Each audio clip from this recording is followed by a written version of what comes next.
থাকতে একা তো পারবো না।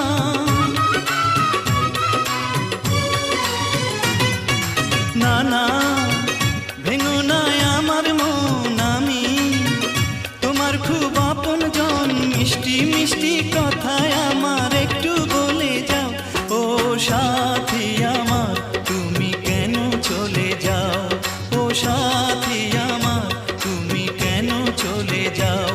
কি দোষ করেছি এ কথা